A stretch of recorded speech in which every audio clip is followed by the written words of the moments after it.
work with Ate Gayo before? May isa Yes, yes, we worked before. Tapos, yun, ano yan? Anong show yan?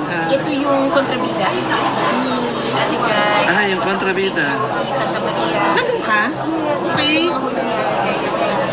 Okay. Na hindi pa napapalabas Na hindi pa ngayon. napapalabas, pero malapit na po ipalabas. Kamusta Mari katrabaho si Ate Gayo? Kaya mo sa Kasi, ito nga, sinabi ko nga sa kanya na, sabi ko, Ate Guy, sa lahat ng may karapatang magmalaki, ikaw pa yung unang-unang mapagpakumbaba. Sa mawawala. Diba? So, wala. Si Ate Guy kasi kami, doon recently lang kami nagpagkaibigan, yung pagkakaibigan na anhay. Dahil sa kontrabida. Dahil sa pagkakaibigan. Tapos from the get-go, we hit it off. So, yun. So, paano naging malalim? Lagi kayo magkausap? Tapos, Ano, text, tawag? text tawag, kinakatampo, biruan kami, tawag ko sa kanya pare. Huling message ko nga sa kanya, voice message pa, pinapakinggan ko na kanya. Nagbibiruan kami, sabi ko, basta, I love you pare. Tapos yun,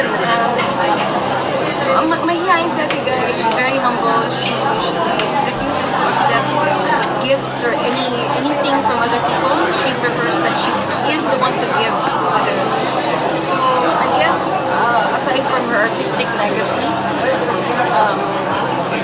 the core of it all is just her heart and how it speaks to other people. She's a very giving person.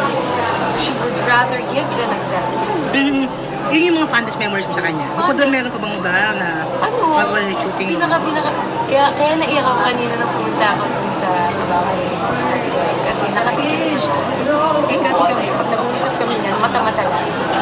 Yung pag nagtinginan, kakaintindihan na kayo. So, yun ang pinaka-remiss ko. Tapos huling kita ko sa kanya, nakapilit na siya. Ay, wala, paano tayo mata-mata? Okay. Napakalaking gumawa sa show business, ano? So, It's an honor na makatrabaho ang isang Ate Guy. At least before... First time, no? First time yan. Yes, in a film. Kami ni Ate Guy, first time namin. Tapos, kahit sino naman ko siguro talagang karangalan ko, kahit makilala man lang si Ate Guy, masilayan niya man lang malaking karangalan ako. So, para po sa akin, napakalaking blessing na po yung makasama ko sa akin.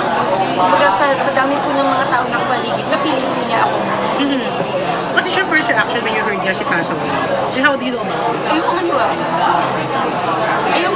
Hanggang di ko siya nakikita, parang ang hirap maniwala. So, ang hirap. Siguro hindi ko wala. Paano mo natanggap yung balita? Nabasa mo ba? Nabasa mo siya nung una? Nabasa ko kay Direk Adolf.